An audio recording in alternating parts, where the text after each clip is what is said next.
Hello everyone, welcome to भौतिक academy plus. मैं अभय कुमार और मैं आप लोग को पढ़ाऊंगा फिजिक्स। आज के लेक्चर में हम ये जो प्रिज्म होता है, प्रिज्म के अपवर्तनांक का सूत्र जो होता है उस पर आधारित न्यूमेरिकल्स को देखेंगे। मतलब कि जो प्रिज्म है तो प्रिज्म का अल्पतम विचलन कोण कहिए, उसका अपवर्तनांक कहिए, है कि नहीं भाई। तो आपतन कोण मतलब बहुत कुछ चीज़ है, मतलब प्रिज्म के अपवर्तनांक से संबंधित, ठीक है, या अल्पतम विचलन कोण से संबंधित जो न्यूमेरिकल्स बनेंगे, भले ही वो एक सामान्य प्रिज्म के लिए हो या एक पतले प्रिज्म के लिए हो, उस पर आधारित न्यूमेरिकल्स को देखेंगे। ठीक है, तो चलिए देखते हैं। उससे पहले मैं आपको थोड़ा सा बता दूं, जैसे कि अगर कोई प्रिज्म है, ठीक है, जैसे ये मान लीजिए कि ये प्रिज्म है, ठीक।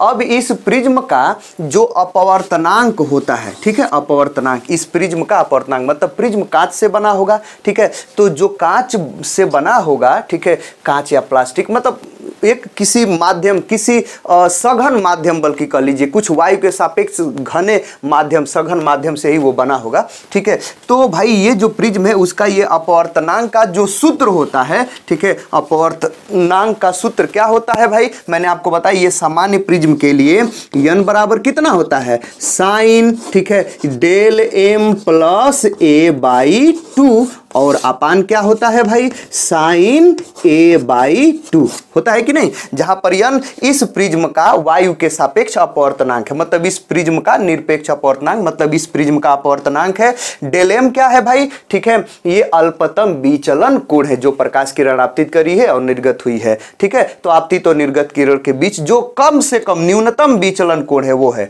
ठीक है, डेल m। ये इसका क्या है, ये प्रिज्म कोण है, ठीक है। तो ये सामान्य प्रिज्म के लिए, ठीक है, ये होता है। लेकिन अगर वह पतला प्रिज्म हो, पतला प्रिज्म का क्या मतलब है, ठीक है, कि वह प्रिज्म जिसका ये जो प्रिज्म कोण हो, ये जो प्रिज्म कोण हो वह कितना हो, यह 5 डिग्री हो, 5 अंश हो, या उससे भी क्या हो, कम हो, तो वो क्या होता है, पतला प्रिज्म। पतला प्रिज्म, ठीक है, जैसे ये है पतला प्रिज्म, ठीक है, ये देखिए बहुत कम है, ये बहुत कम है, लगभग 5 डिग्री, 4 डिग्री, ठीक है, 3 डिग्री, 2 डिग्री, तो जो भी है सो, ठीक है। तो ये जो प्रिज्म है, इस प्रिज्म के लिए, ठीक है, ये अपवर्तनांक और अल्पतम विचलन कोण के बीच क्या संबंध होता है भाई। तो ये क्या नाम है कि पतले प्रिज्म के लिए, ठीक है, क्या होता है, ये न्यूनतम विचलन कोण मतलब अल्पतम विचलन कोण डेल m बराबर कितना होता है, n-1 इंटू कितना होता है, ए होता है, ठीक है। ये मैंने आपको इसके पहले वाले लेक्चर में बताया है, इसका डेरिवेशन क्या है। अगर आप इसके डेरिवेशंस को, इसके या ये दोनों मैंने डेरिवेशन किया है इसके पहले वाले लेक्चर में, ठीक है, और थोड़ा सा ब्रीफली ही किया है, ठीक है, आपको सभी चीज़ें बताने का प्रयास मैंने किया है, ठीक है। ये अगर आप नहीं देखे हुए हैं तो मैं आपसे रिकमेंड करूंगा कि इसके पहले वाले वीडियो को आप जरूर देखें, ठीक है। और उसके साथ मैंने और भी कुछ बताने का प्रयास किया था। इसके डेरिवेशन में मैंने आपको क्या बताया था, याद करिए, ठीक है, मैंने आपको बताया था, ठीक है, कि ये जो डेल m है, ये जो आता है, ठीक है, ये जो आता है ये, ठीक है, ये कब आता है, ठीक है, अल्पतम विचलन कोण की स्थिति में ये सब आता है, नहीं, ठीक है, अल्पतम विचलन कोण की स्थिति में ये सब मैंने, ये डेरिवेशन इसका होता है। लेकिन सामान्य स्थिति में जो विचलन कोण होता है, अल्पतम विचलन कोण की स्थिति नहीं, सामान्य स्थिति में जो विचलन कोण होता है डेल m, ठीक है, वह किसके बराबर होता है, याद रखिए, यहां पर होता है I1 माइनस R1, ठीक है, और प्लस किसके बराबर होता है, ठीक है, I2 माइनस R2 के बराबर होता है कि नहीं। और ये बताइए कि समान स्थिति में A बराबर कितना होता है, ठीक है, A बराबर कितना होता है भाई, ठीक है, ये R1 प्लस R2 होता है कि नहीं, ठीक है। ये मैंने आपको बताया, सॉरी ये डेल m नहीं रहेगा यहाँ पर, डेल m नहीं, सॉरी, ये विचलन कोण, सामान्य स्थिति में ये जो विचलन कोण होता है, प्रिज्म से अपवर्तन होता है, तो डेल बराबर कितना होता है, विचलन कोण बराबर I1 minus R1 plus I2 minus R2। इसको दूसरे रूप में भी आप लिख सकते हैं, किस रूप में, ठीक है, I1 I2 को एक पास कर लीजिए और माइनस R1 माइनस R2 है, उन लोगों को एक पास कर लीजिए। तो अगर उसको दूसरे रूप में लिखेंगे तो क्या हो सकता है, ये डेल बराबर कितना हो जाएगा, I1 प्लस I2 हो जाएगा, नहीं, I1 प्लस ये I2 हो जाएगा, ठीक है। और ये माइनस R1 माइनस R2 करेंगे तो यहाँ पर माइनस कॉमन हो जाएगा, ये R1 प्लस कितना हो जाएगा, ये R2 हो जाएगा।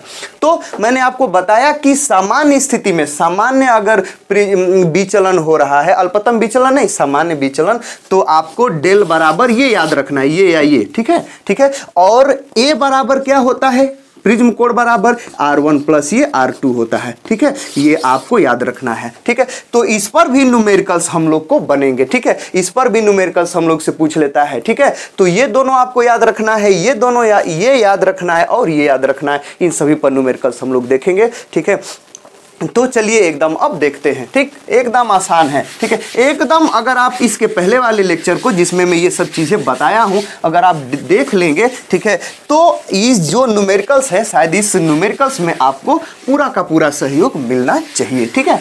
तो चलिए देखते हैं, अच्छे से देखते हैं, कोई दिक्कत परेशानी नहीं है। तो हमने हेडिंग लिखा है प्रिज्म के अपवर्तनांक पर आधारित आंकिक प्रश्न, ठीक है। देखिए, ठीक है, ये मैं 3 न्यूमेरिकल कराऊंगा, जैसे ये पहला हो गया, ये दूसरा हो गया, ये तीसरा, एक और भी हमको न्यूमेरिकल कराना है। मैं आपको पहले बता दूं, जब इन तीनों को बता दूंगा तो चूंकि बोर्ड पर नहीं आ रहा है तो मैं उसको फटाफट इन दोनों को मिटा करके उसको लिख करके मैं आपको क्या कर दूंगा, उसको भी बता दूंगा, ठीक है। तो ये लगभग प्रिज्म पर जो आधारित न्यूमेरिकल होंगे वो लगभग इतने ही होंगे, इतने ही टाइप के हो सकेंगे, और भी आएंगे, आप उसको खुद पढ़ेंगे, सोल्व कर लेंगे, ठीक है।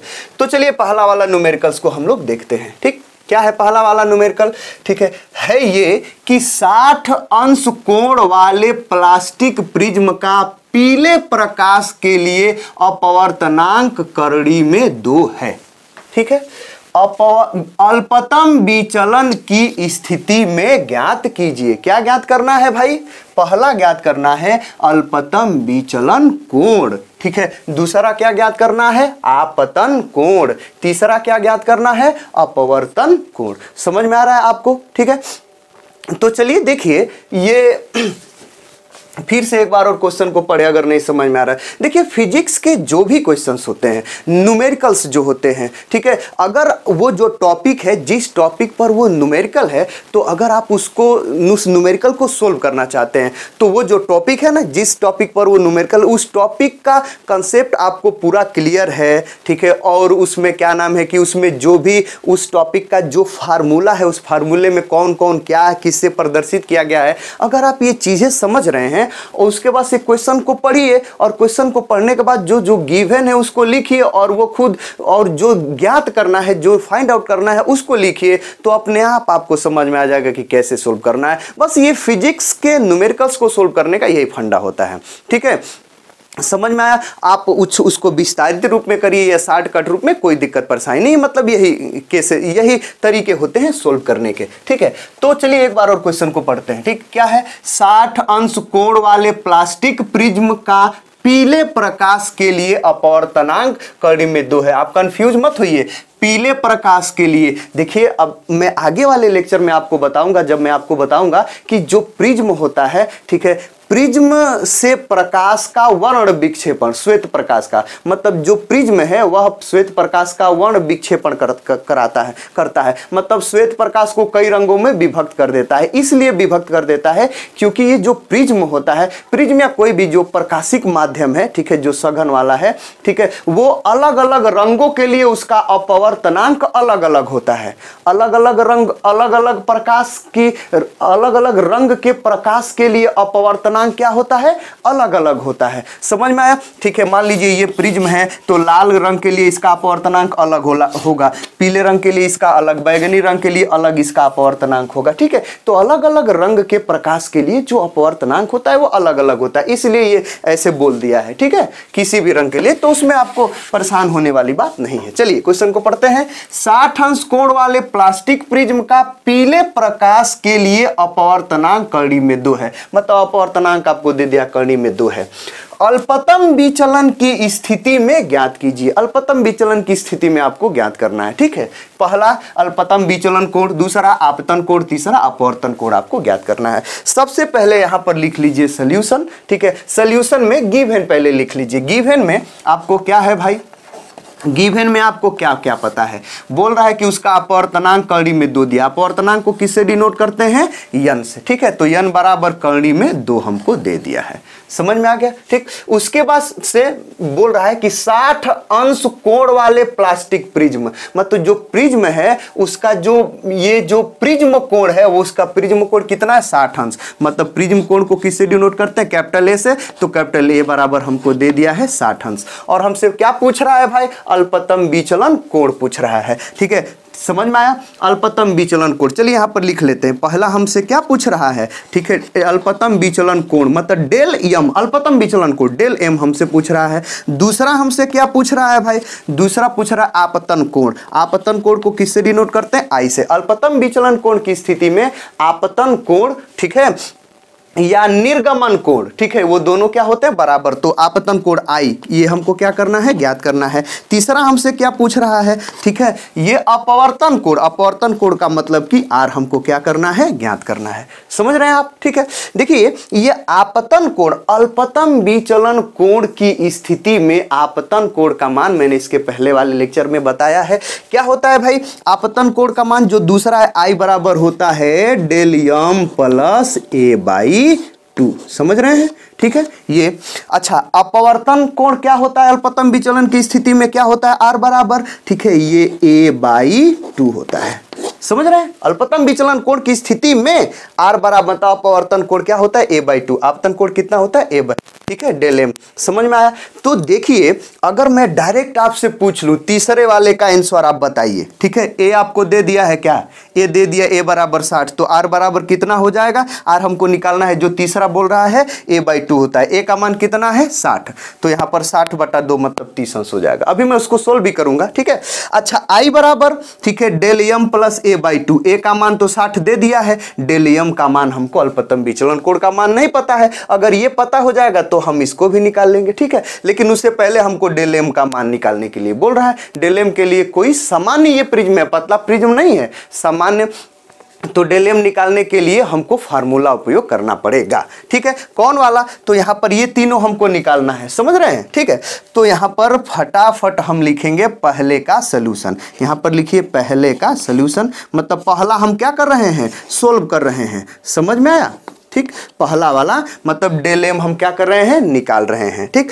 तो उसके लिए फटाफट हम जानते हैं, ये भाई आप क्या जानते हैं, आप यही ना जानते हैं, खुद सोचिए कि भाई यन बराबर कितना होता है, ठीक है, ये sine del m plus a by 2 और अपान कितना होता है, साइन ए बाई 2, ठीक है। तो यन दे दिया है कि नहीं आपको, और ए भी दे दिया है, यन दे दिया और ए दे दिया, ए दो जगह ए का मान, डेल एम हम नहीं निकाल लेंगे, इस फार्मूले से निकाल लेंगे कि नहीं, है कि नहीं, तो इस फार्मूले से हम निकाल लेंगे। हम जानते हैं, यही वाला फार्मूला लिख लेंगे कि यन बराबर होता है sine del m plus a by 2 और अपान कितना हो जाएगा, यहाँ पर साइन ए बाई 2। आप समझ रहे होंगे, थोड़ा सा छोटा लिखा हूं लेकिन आप समझ रहे होंगे, ठीक। तो अब उसी में बस वैल्यू रख दीजिए, ठीक। चलिए रखते हैं, तो यहाँ पर यन का मान कितना है, कड़ी में 2, तो यहाँ पर मैंने कड़ी में 2 लिख लिया, √2, ठीक है, साइन, ठीक है, यहाँ पर बराबर के बाद यहाँ पर साइन डेल एम का मान निकालना है, उसको जैसा का तैसा रहने दीजिए, प्लस ए का मान कितना है, ये 60, तो 60 हमने लिख दिया और भागे 2, और अपान क्या है भाई, ठीक है, ये साइन ए बाई 2, तो यहाँ पर ये साइन, ठीक है, ए का मान कितना है 60 और भागे 2 अपान 2, ठीक है। तो जब सोल्व करेंगे, ठीक है, इसको सिंप्लीफाई करेंगे तो ये कितना है भाई, ये कड़ी में 2 तो रह ही जाएगा, बराबर ये भाई ये 60 है, ये 2 है, कोई ये डेल एम है, ये तो कुछ बनेगा नहीं, जैसा ऐसा छोड़ना पड़ेगा। तो यहाँ पर sine del m plus a by ये 2 हो गया। नीचे कितना है, तो ये हो जाएगा साइन 60/2, साइन 30 अंश हो जाएगा, नहीं, और साइन 30 अंश का मान कितना होता है, 1/2, कितना होता है 1/2, यहाँ पर साइन 30 अंश नहीं हो गया, साइन 60/2, तो 60/2, 60 में 2 से भाग देंगे 30 हो जाएगा, मतलब साइन 30, तो साइन 30 अंश का मान कितना होता है 1/2, मैंने यहाँ पर क्या कर लिया, रख लिया।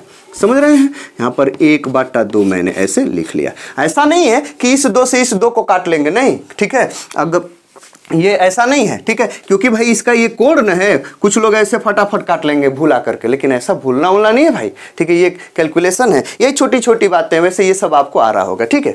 अब इसको क्या करेंगे, इसको इधर हम भेज देंगे, तो जब इधर भेजेंगे तो इधर तो कड़ी में 2 है, गुणे आकर के गुणा हो जाएगा, 1/2 हो जाएगा, और उधर क्या बचेगा भाई, यहाँ पर ये sine del m plus a by ये टोटल का 2, ठीक।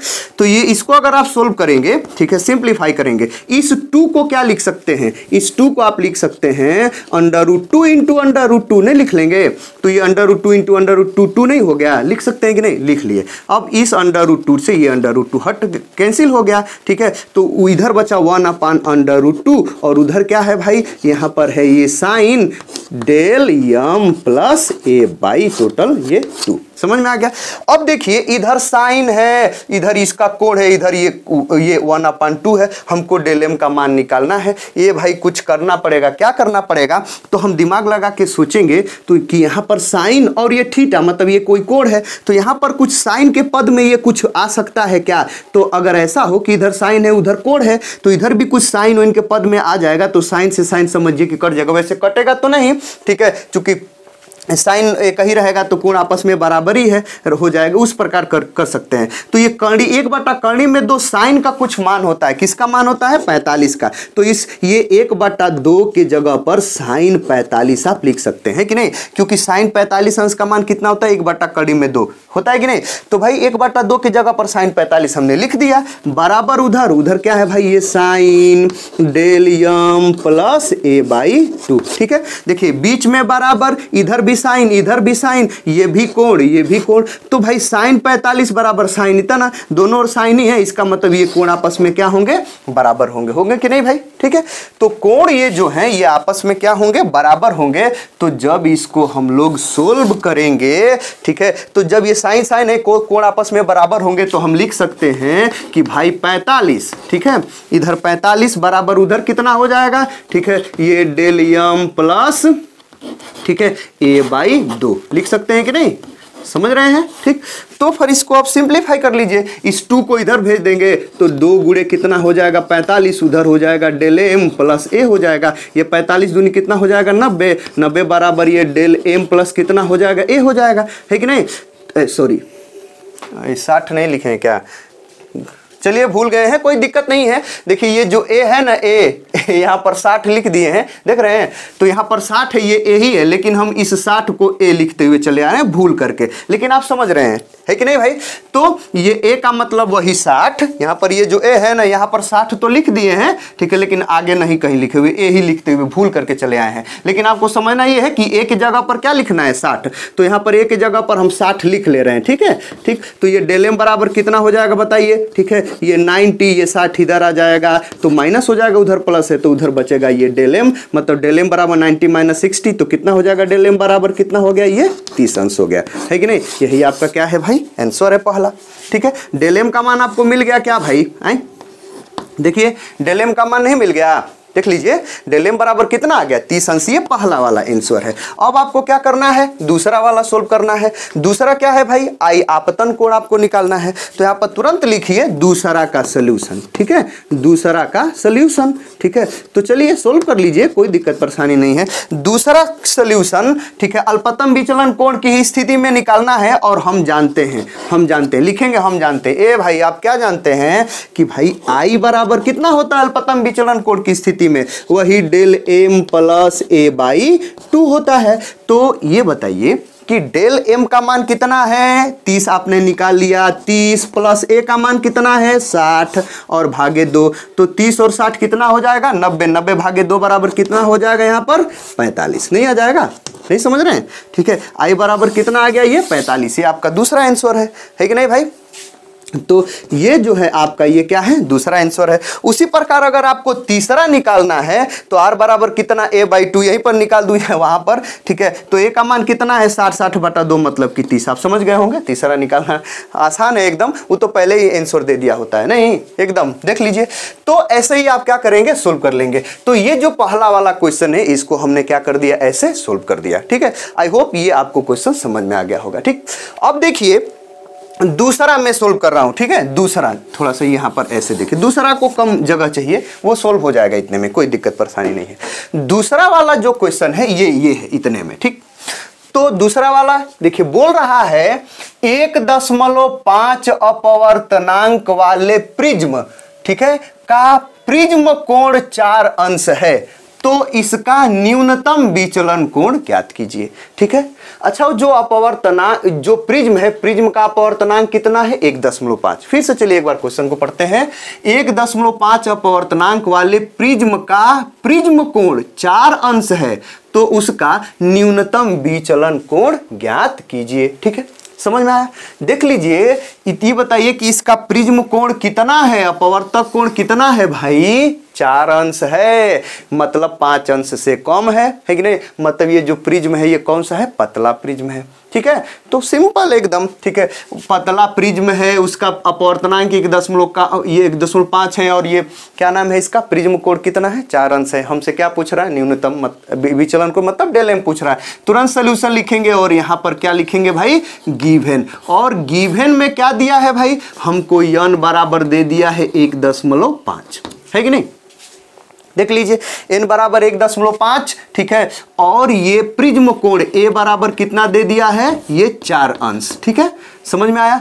और हमसे पूछ रहा है कि ये डेल यम कितना होगा, न्यूनतम विचलन कोण। तुरंत लिखेंगे। ठीक है, पतले प्रिज्म के लिए हम जानते हैं। ठीक है, हम जानते हैं, लिखेंगे। ठीक है, पतले प्रिज्म के लिए, पतले प्रिज्म के लिए आप लिख लेंगे क्या होता है? ठीक है, डेल यम बराबर कितना होता है?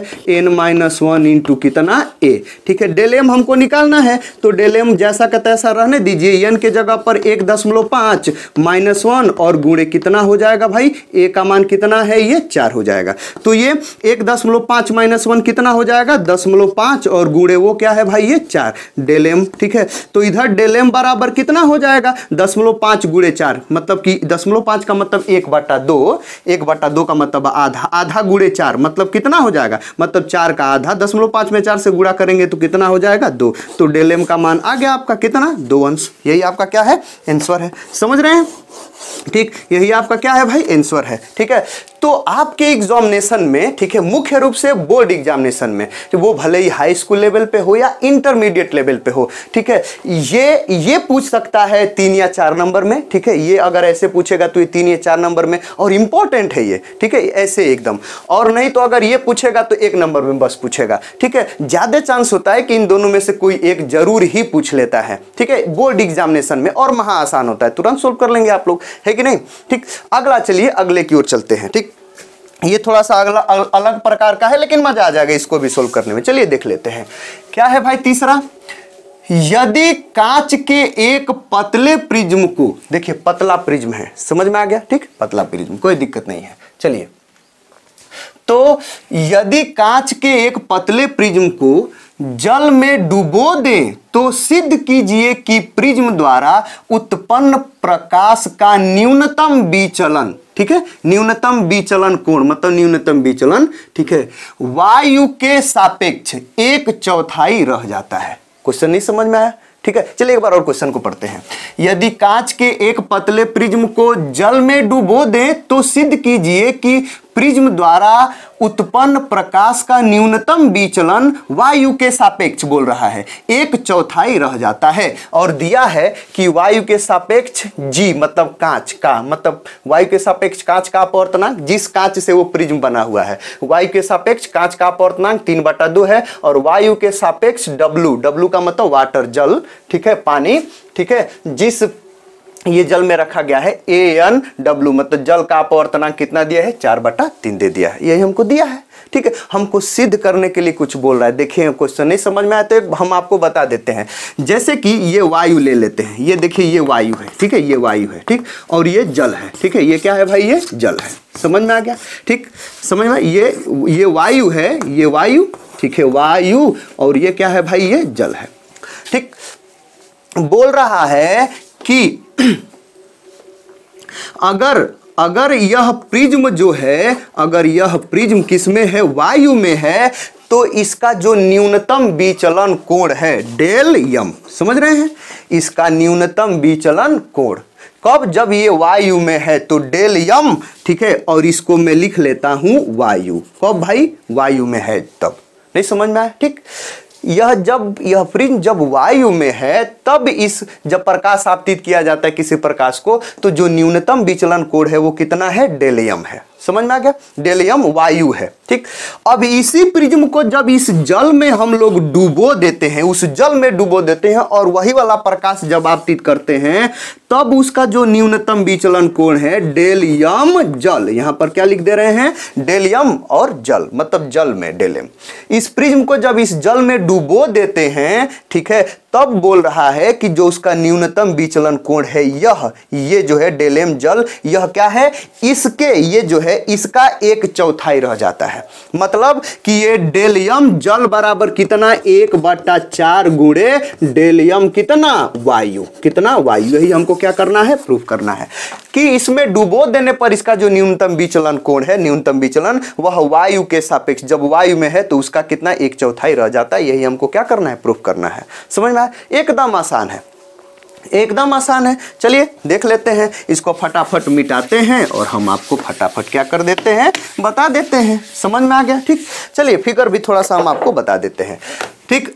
तो यहां पर लिखेंगे कुछ सोल्यूशन, लिखिए और लिखिए केस 1 के अनुसार, ठीक है, केस 1 के अनुसार, ठीक है। केस 1 का क्या मतलब, ठीक है, केस 1 में क्या बोल रहा है, मतलब क्या बोल रहा है, बोल रहा है कि जब वह जल में रहेगा तो, चलिए लिख लेते। केस 1 में लिख लेंगे, जब प्रिज्म किस में है भाई, जल में। जब प्रिज्म किस में है, प्रिज्म जल, सॉरी, जब प्रिज्म किस में है, वायु में है तब, वायु में है तब, ठीक है। जब वायु में है तब, चलिए यहां पर वायु हम क्या कर देते हैं, बना देते हैं आपको समझाने के लिए, एकदम देखिए आंसर एकदम आ गया, ठीक।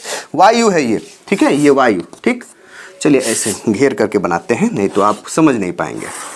ये मान लीजिए ये वायु है, अंदर क्या है भाई, ये वायु, एकदम आंसर आ गया, ठीक। वायु में यह प्रिज्म है, ठीक, समझिए।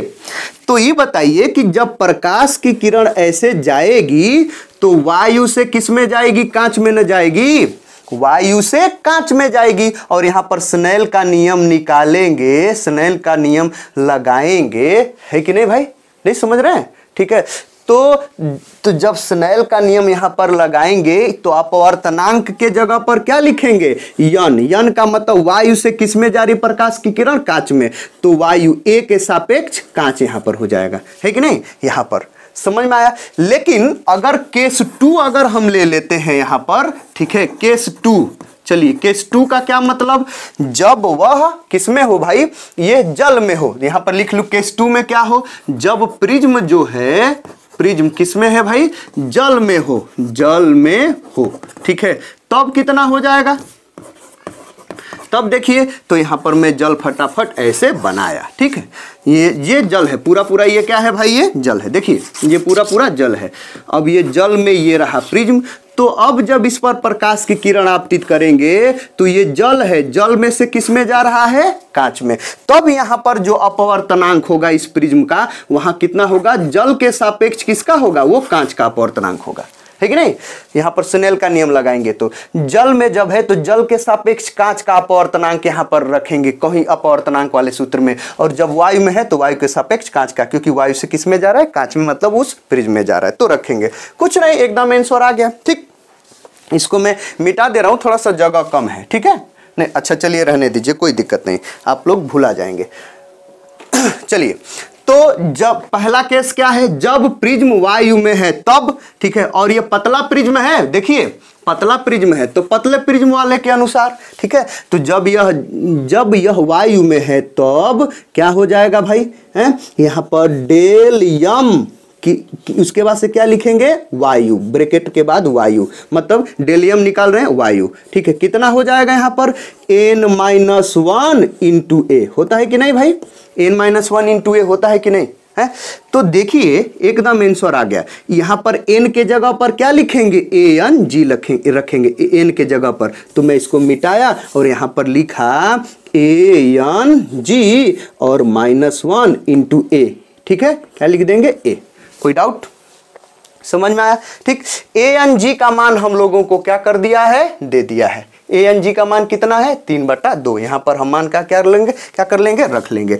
तो यहाँ पर डेल यम और ये हो जाएगा वायु बराबर कितना हो जाएगा, ठीक है, ये 3/2। Ang का मान कितना है देखिए 3/2 -1 इंटू कितना है A।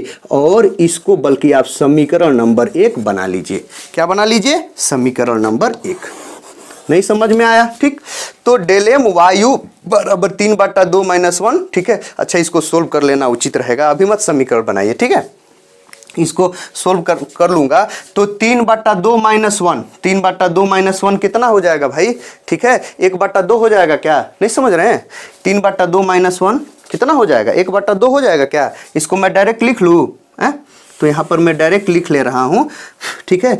कितना हो जाएगा ये 3/2 -1 का क्या मतलब कि 1/2 इंटू A। समीकरण नंबर अब इसको 1 बना लीजिए। नहीं समझ में आया, ठीक। यहीं पर 3/2 रख लिया, आप समझ गए होंगे। अब देखिए एकदम दिख रहा है कि नहीं भाई, डेल एम वायु बराबर 1/2 इंटू A, समीकरण नंबर 1। अब इतना के बाद अब केस 2, जब प्रिज्म जल में हो तब कितना हो जाएगा बताइए, ठीक है। जब जल में होगा तो यहाँ पर डायरेक्ट डेल यम इंटू यहाँ पर जल, ठीक है, डेल यम और ब्रैकेट के बाद जल, ये जल बराबर कितना हो जाएगा, यहाँ पर n-1 इंटू A होगा कि नहीं, लेकिन n के जगह पर क्या होगा WNG होगा, है कि नहीं, क्योंकि जल से वायु में प्रकाश की किरण जा रही है, यहाँ पर अपवर्तनांक वो वाला रखेंगे। तो यहाँ पर इसको मैं मिटाया और यहाँ पर लिखा WNG -1 इंटू कितना A, ठीक है। ए वही प्रिज्म है जिसका अपवर्तनांक, ठीक है, मतलब कि ये प्रिज्म का ये प्रिज्म कोण है। तो ये ये डेल एम यहाँ पर जल बराबर कितना हो जाएगा बताइए, इसका मान बताइए। इसके जगह पर ये WNG है, इसको क्या लिख सकेंगे भाई, ठीक है, ये Ng/NW लिख सकते हैं कि नहीं, Ng/NW। Ng का मतलब A दोनों वायु के सापेक्ष इसको ऐसे लिख सकते हैं, नहीं लिख सकते हैं, Ang/ANW इसको लिख सकेंगे, ठीक है, और -1 इंटू A, ठीक है।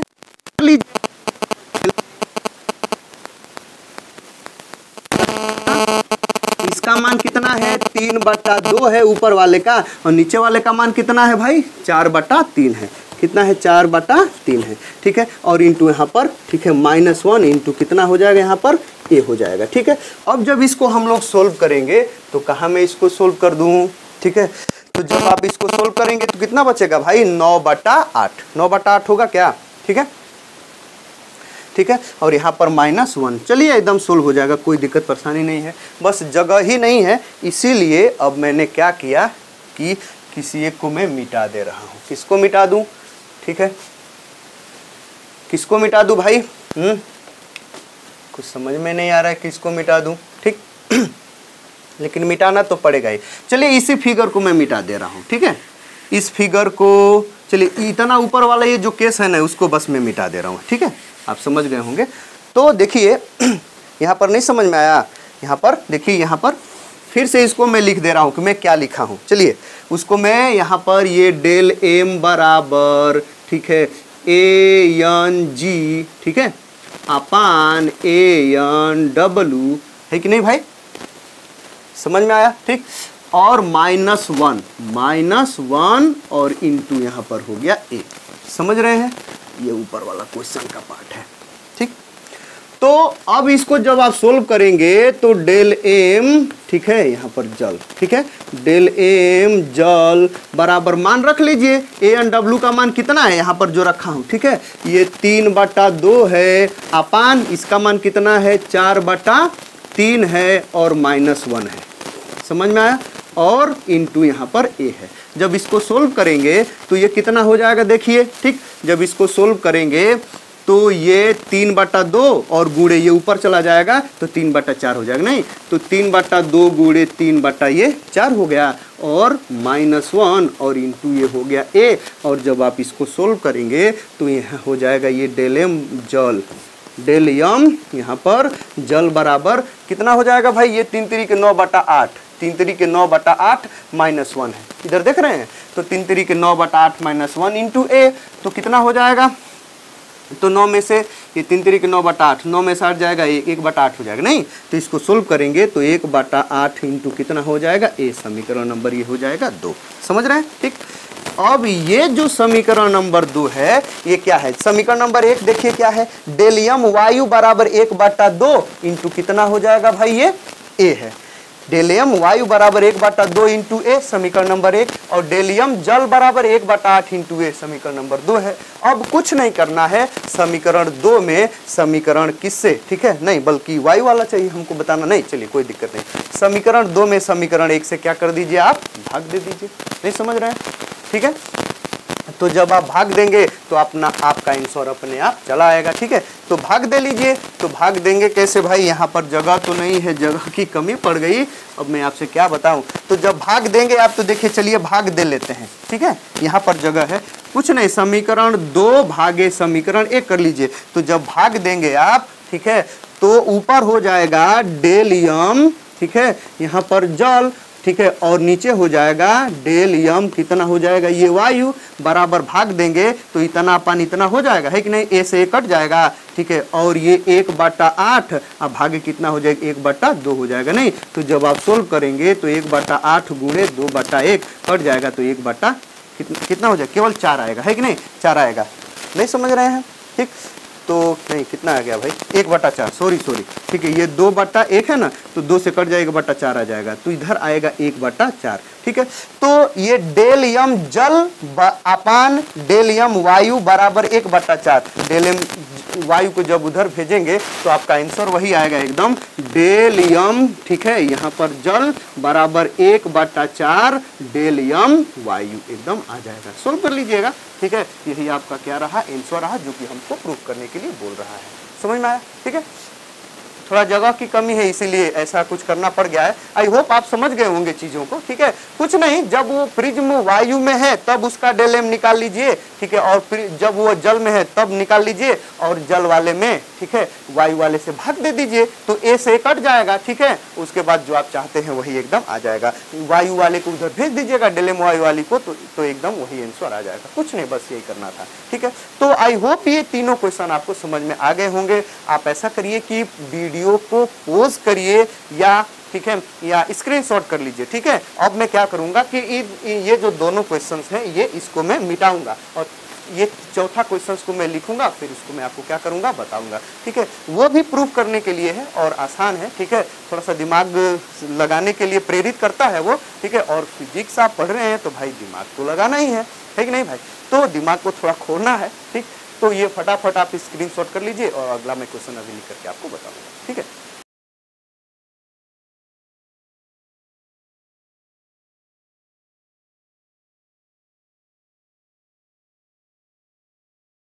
तो चलिए चलते हैं ये क्वेश्चन नंबर 4 पर, देखते हैं चौथा क्या है, ठीक है।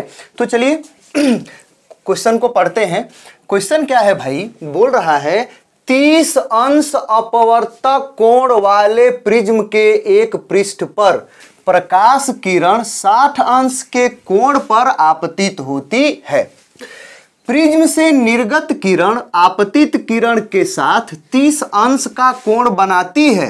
दिखाइए कि निर्गत किरण प्रिज्म के उस पृष्ठ के लंबवत है जिससे वह निकलती है। प्रिज्म के पदार्थ का अपवर्तनांक भी ज्ञात कीजिए। समझ रहे हैं? क्वेश्चन नहीं समझ में आया? क्वेश्चन नहीं समझ में आया तो एक बार और क्वेश्चन को अपने मन से पढ़िए, ठीक है। लेकिन चलिए मैं क्वेश्चन को आपको समझाने का प्रयास कर रहा हूं। सबसे पहले मैं प्रिज्म को बना लूं, ठीक है, कि आपको मैं समझा सकूंगा आसान तरीके से। और एकदम क्वेश्चन यदि आपको समझ में आ जाता है तो फिर क्वेश्चन में कुछ है नहीं, एकदम कुछ नहीं है, ठीक है। और आप लोग के लिए तो ये कुछ भी नहीं है कि नहीं भाई? कुछ भी नहीं। चलिए देख लेते हैं। तो ये मान लीजिए कि ये एक प्रिज्म है, समझ रहे हैं, ए बी सी ये प्रिज्म है, और ये प्रिज्म का क्या है भाई, ये कोण है, ए है। एकदम देखिए आसान है, ठीक। अब इस पर कोई प्रकाश की किरण को आपतित किया गया है, समझ में आया? चलिए मान लेते हैं कि ये आपतन बिंदु है, और यहाँ पर मैंने अभिलंब पहले ही खींच दिया। ये मान लीजिए क्या है भाई, ये अभिलंब है। समझ में आ गया? चलिए क्वेश्चन को देखते हैं। बोल रहा है 30 अंश अपवर्तक कोण वाले प्रिज्म, ठीक है, मतलब ये प्रिज्म का अपवर्तक कोण ए बराबर कितना है, 30 अंश है। समझ में आया? मतलब प्रिज्म कोण कितना है? 30 अंश है। ठीक, तो 30 अंश अपवर्तक कोण वाले प्रिज्म के एक पृष्ठ पर प्रकाश किरण 60 अंश के कोण पर आपतित होती है। मतलब कि इसके इस पृष्ठ पर कोई किरण 60 अंश के कोण पर आपतित होती है। मतलब कि ये कोई प्रकाश की किरण जो है ये आपतित हो रही है कितने आपतन कोण पर? 60 अंश आपतन कोण पर। मतलब ये है I1। ठीक है, आपतन कोण पर ये आपतित हो रही है। बोल रहा है प्रिज्म से निर्गत किरण आपतित किरण के साथ 30 अंश का कोण बनाती है। भाई ये आपतित प्रकाश किरण, ठीक है, गई होगी, अपवर्तन होगा, अभिलंब की ओर झुकेगी, ऐसे जाएगी, है कि नहीं भाई? समझ रहे हैं? ठीक है, अभिलंब की ओर झुकेगी तो ऐसे मुड़ जाएगी, थोड़ा सा इधर मुड़ेगी, और इधर मुड़ने के बाद जब वो बाहर निकलेगी तो वो क्या होगा? ऐसे जाएगी। जाएगी कि नहीं? समझ रहे हैं आप? ठीक है, ये निर्गत किरण है, ये जो निकल रही है बाहर, ठीक है, ये चलिए इधर में मोड़ देता हूं, ये निर्गत किरण है। बोल रहा है कि ये जो निर्गत किरण है, निर्गत किरण, और ये आपतित किरण, ये वाली आपतित किरण, देखिए ये आपतित किरण, बोल रहा है ये निर्गत किरण इस आपतित किरण के साथ कितना कोण बना रही है? इसको पीछे में बढ़ा दूं, ठीक है, ये कितना कोण है? बोल रहा है कि ये 30 अंश है। कितना है भाई? ये 30 अंश है। और यही क्या होता है भाई? आपतित किरण और निर्गत किरण के बीच का कोण क्या होता है? डेल होता है, विचलन कोण होता है। मतलब विचलन कोण हमको 30 अंश दे दिया है, और पूछ रहा है, ये कह रहा है कि दिखाइए कि निर्गत किरण प्रिज्म के उस पृष्ठ के लंबवत है। बोल रहा है कि दिखाना है कि ये जो निर्गत किरण है, यह निर्गत किरण जिस पृष्ठ से निकल रही है, ये वाला पृष्ठ, इस पृष्ठ के ये लंबवत निकल रही है। समझ में आया? ये जो है ये निर्गत किरण इस पृष्ठ के लंबवत निकल रही है। यही हम लोगों से क्या कह रहा है? कह रहा है कि उसको प्रूफ करिए। तो इसके लिए सबसे पहले हमको यहाँ पर अभिलंब खींचना पड़ेगा। ठीक है, अभिलंब चलिए मैंने खींच लिया ऐसे, ठीक है, आप ये समझ गए होंगे, ये मैंने अभिलंब खींच लिया। ठीक, इसको मैं थोड़ा सा मिटा दे रहा हूँ, ठीक है, ऐसे में यहां पर लिख दे रहा हूं कि डेल बराबर कितना है? ये 30 अंश है। ठीक, तो यहां पर अभिलंब यदि खींचूंगा तो इस आपतन बिंदु से अपवर्तक तल के लंबवत, ये रहा अभिलंब। समझ रहे हैं? ये अभिलंब है। ठीक, ये अभिलंब थोड़ा गाढ़ा में खींच दिया। तो अभिलंब जब मैं खींचूंगा तो ये जो अभिलंब है, खुद देखिए, ये जो अभिलंब है यह इस तल के क्या होता है? लंबवत होता है ना, लंबवत। तो ये अभिलंब ये कितना कोण पर है? ये लंबवत है, नहीं, लंबवत होता ही है। समझ में आ गया? तो देखिए थोड़ा सा समझिए, ठीक है। अगर मैं आप लोगों से कहूं यहां पर I2 का मान, I2 का मान हमको बताइए। I2 का मान क्या होता है भाई?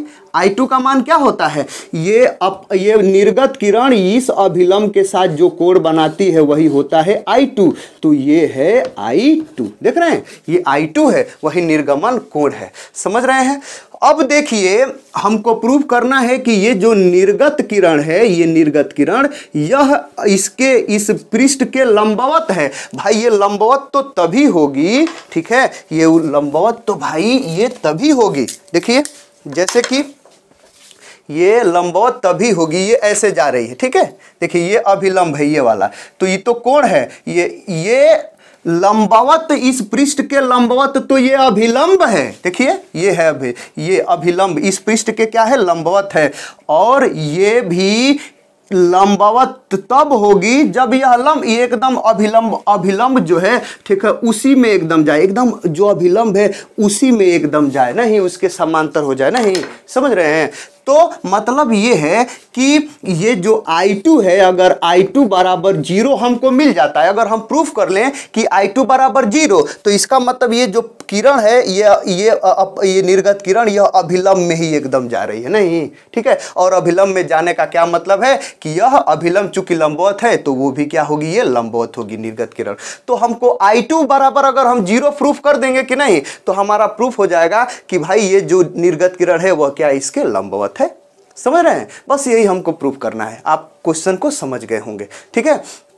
ठीक है, तो इसी को हमको करना है, समझ गए आप। ठीक, तो सिंपल ही ये I1 का मान 60 हमको दे दिया है, ए का मान हमको 30 दे दिया है। ये डेल का ये अल्पतम विचलन कोण नहीं है, बस विचलन कोण है, कितना है ये 30 अंश हमको दे दिया है। ठीक है, अगर यहाँ पर मैं लिख दूं, यहाँ पर ये वाला क्या है, ये R1 है कि नहीं, प्रथम अपवर्तन कोण, और ये वाला क्या है भाई, ये R2 है, समझ, ये द्वितीय अपवर्तन कोण। ठीक है, ये सब चीजें मैंने आपको एक लेक्चर में, इसके पहले वाले लेक्चर, मतलब इस लेक्चर के पहले वाले में मैंने आपको बताया हुआ है ये सब चीजें। ठीक, अगर आप ये नहीं समझ पा रहे तो इसको आप देखिए, अच्छे से देखिए इसके पहले वाले लेक्चर को, शायद आपको समझ में आ जाएगा। ठीक है, तो ये मतलब हमारा मेन उद्देश्य क्या है कि I2 बराबर हमको 0 प्रूफ करना है। अगर हम ये प्रूफ कर देंगे, ठीक है, मतलब यही टू प्रूफ, ठीक है, यही हमको क्या करना है, प्रूफ करना है। समझ में आ गया?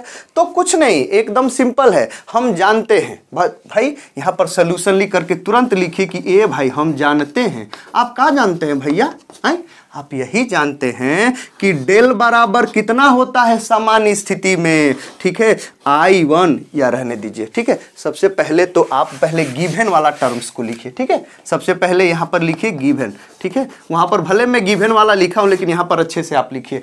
और आपके एग्जामिनेशन में इस प्रकार की चीज़ें देता है तो आप हमारे तरीके से लिखिए, मतलब पहले सोल्यूशन लिख करके गिवन लिखिए। ठीक है, गिवन में क्या है भाई, ठीक, गिवन में सबसे पहले हमको दे दिया है कि I1 बराबर कितना है, ये 60 अंश है। ठीक, उसके बाद से A बराबर हमको क्या दे दिया है, 30 अंश दे दिया है। डेल का मान कितना दे दिया है, 30 अंश दे दिया है। समझ में आया? ठीक, और हमसे पूछ रहा है, ठीक है, मतलब हमको प्रूफ करने के लिए बोल रहा है। ठीक है, टू प्रूव, ठीक है, टू प्रूव, हमको प्रूफ क्या करना है भाई, ये I2 बराबर 0। ठीक है, I2 बराबर जब 0 हम कर देंगे तो I2 क्या है, ये अभिलंब के साथ कोण है। I2 बराबर 0 का मतलब अभिलंब में ही ये किरण जा रही है, मतलब कि वो इस तल के, ये जो अपवर्तक तल है उसके क्या है, वो लंबवत है। ठीक है, ये हमको टू प्रूफ, ये प्रूफ करना है, समझ में। और भी हमको निकालना है, फाइंड क्या करना है भाई, टू फाइंड। ठीक है, फाइंड क्या करना है हमको, ये इसका अपवर्तनांक n हमको क्या करना, फाइंड इसका करना,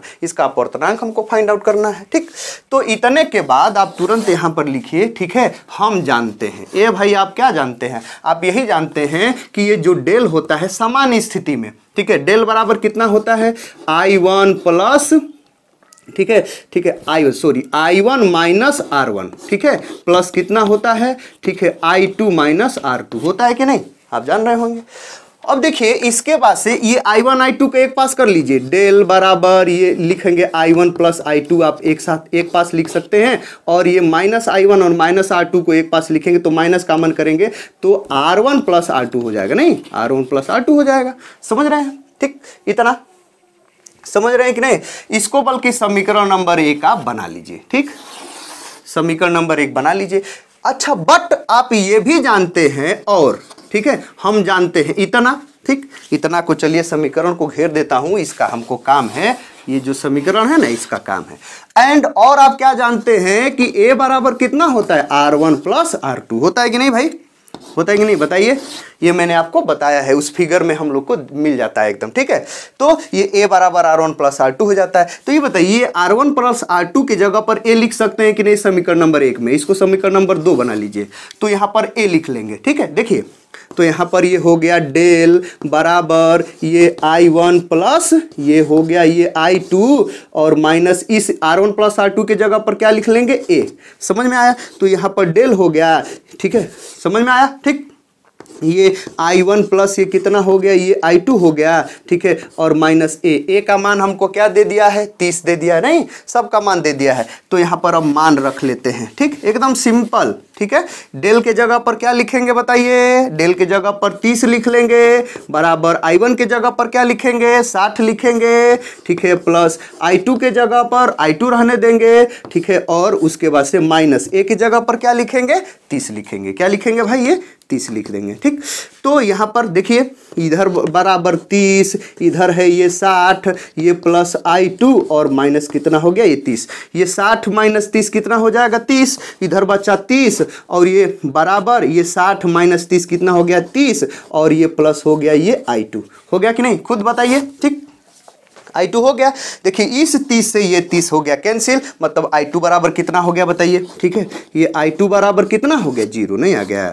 देख रहे हैं कि नहीं, आ गया कि नहीं, ये हो गया हैंस प्रूव्ड, ठीक है, हैंस प्रूव्ड, ठीक है। मतलब I2 बराबर 0 यहां पर लिखेंगे अर्थात निर्गत किरण, ठीक है, अपने निकलने वाले तल से क्या है भाई, लंबवत है, ठीक है। ये I2 बराबर 0 होने का मतलब कि ये यहां से नहीं ऐसे निकल रही है, ये कोण जो है वो 0 है, वो ऐसे नहीं, कैसे निकल रही है, ऐसे निकल रही है, समझ में आया, ऐसे निकल रही है, प्रूव हो गया ना। दूसरा हमसे क्या बोल रहा है, दूसरा हमसे ये बोल रहा है कि भाई इसका हमको अपवर्तनांक बताइए, ठीक है, अपवर्तनांक बताइए, ठीक है, कोई दिक्कत परेशानी नहीं है, अपवर्तनांक आप नहीं निकाल सकते हैं, ठीक है, एकदम आसान, ठीक।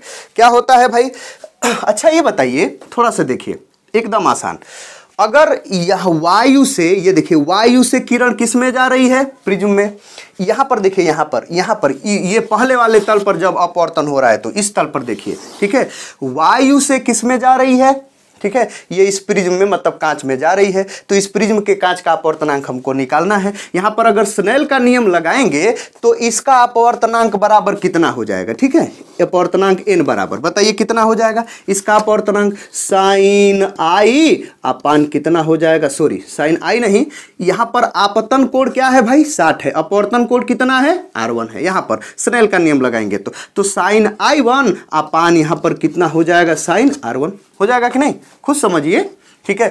I1 का मान कितना दिया है 60, R1 का मान हमको क्या है कि पता होता तो नहीं है कि नहीं, तो R1 का मान हमको नहीं पता, बस R1 का मान मिल जाएगा तो हमारा आंसर आ जाएगा। नहीं, यहाँ पर n बराबर, ठीक है, n हमको निकालना है साइन I1, तो यहाँ पर ये साइन I1 का मतलब कि ये 60 हो गया, ठीक है, यहाँ पर ये साइन R1, ठीक है, R1 का मान नहीं पता है तो R1 का मान हमको क्या करना पड़ेगा, निकालना पड़ेगा, है कि नहीं भाई, समझ रहे हैं कि नहीं। तो R1 के मान को फटाफट हम क्या कर लेते हैं, निकाल लेते हैं। अब देखिए R1 का मान निकालना पड़ेगा, तो ये बताइए कि जब ये I2 बराबर 0 है, I2 बराबर 0 का क्या मतलब, आप लोग ये प्रकाश के अपवर्तन में पढ़े होंगे, क्या पढ़े होंगे कि ये कोई तल है, ये तल, ठीक, इस तल पर अगर कोई प्रकाश की किरण एकदम लंबवत पड़ेगी, एकदम लंबवत, भले ये वायु है, नीचे ये मान लीजिए कांच है, अगर ये लंबवत पड़ेगी तो अपवर्तन जब होगा तो इधर उधर मुड़ेगी नहीं, एकदम लंबवत ही वो क्या हो जाएगी, निकल जाएगी। तो कंफर्म है, चूंकि यह जो अपवर्तित किरण है, मतलब ये निर्गत किरण, यहां पर देखिए, यहां पर चूंकि ये लंबवत निकल रही है तो कंफर्म है कि लंबवत क्या हो रही होगी, पड़ रही होगी। मतलब ये है कि जब I2 बराबर 0 है तो कंफर्म है कि R2 बराबर भी क्या होगा, 0 होगा, है कि नहीं। चूंकि लंबवत निकल रही है तो लंबवत पड़ी होगी, लंबवत का मतलब अभिलंब के साथ ये किरण कितनी होगी, वो 0 अंश का कोण बना रही होगी। तो R2 बराबर भी हमको पता चल गया कि R2 बराबर भी कितना होगा, 0 होगा, ठीक है। आपसे अगर क्वेश्चन भूलवाएगा ना, अगर इसमें और भी वो क्वेश्चन अगर बनाना चाहेगा तो कह देगा, इस बार इसको कह रहा है ना कि I2 बराबर 0 प्रूफ करिए, बोल देगा कि R2 बराबर 0 प्रूफ करिए, ठीक है। ऐसे बोलेगा कि ये अपवर्तित किरण है, प्रूफ कीजिए, सब कुछ ऐसे ही दे देगा, बोलेगा कि सिद्ध कीजिए कि ये जो अपवर्तित किरण है, ये जो तल है, जिस तल पर वो जा रही है, आपतित हो रही है, ठीक है, उस पर क्या है, वो लंबवत है, ऐसे भी बोल देगा। तो ऐसे भी बोल देगा तो सब ऐसे ही करना है, I2 पहले 0 करिए, उसके बाद से तब ये लिखिए कि चूंकि ये लंबवत निकल रही है तो वो भी लंबवत पड़ रहा होगा, है कि नहीं, ठीक है। अतः R2 बराबर 0 ऐसे करना पड़ेगा। क्वेश्चन को बड़ी घुमा फिरा सकता है, क्वेश्चन खूब बना सकता है, और आप भी बना सकते हैं यदि आपके अंदर गुण आ जाता है क्वेश्चंस को बनाने का, ठीक है, तो फिर समझ जाइए कि आप फिजिक्स के हीरो हो गए, समझ रहे हैं, ठीक। तो खैर वो आप जब मन से पढ़े होंगे क्वेश्चंस को, या मतलब किसी भी टॉपिक्स को, तो आप क्वेश्चन खुद ही बना लेंगे, है कि नहीं। तो ये ऐसे हो सकता है। तो R2 बराबर आपको पता चल गया कि नहीं, 0, ठीक है, R2 बराबर क्या हो गया, पता चल गया। हमको R1 का मान चाहिए, तो ये बताइए, यहाँ थोड़ा सा देखिए, A बराबर R1 प्लस R2, R2 का मान कितना है, 0, ठीक है, तो A बराबर कितना हो गया, R1, A का मान कितना है भाई, 30 अंश है, A का मान कितना है, 30 अंश, इसका मतलब कि R1 का मान कितना हो गया, 30 अंश। तो यहाँ पर फटाफट समय को न व्यतीत करते हुए R1 के जगह पर मैं कितना लिख लूं, 30 अंश लिख लूं क्या, ठीक है, देख लीजिए। तो ये n बराबर मैंने 30 अंश लिख लिया। तो यहाँ पर साइन 60 का मान कितना होता है, कड़ी में 3/2, ठीक है। साइन 30 अंश का मान 1/2, ठीक है, 1/2 होता है। ये 2 से 2 कट गया, आपका n बराबर आंसर कितना आ गया भाई, कड़ी में 3 आ गया। आ गया कि नहीं, समझ रहे हैं? ये दूसरा वाला आपका आंसर है, समझ में आ गया। तो इस प्रकार ये जो चारों क्वेश्चंस थे ये प्रिज्म पर ये आपके होते हैं खत्म, ठीक है।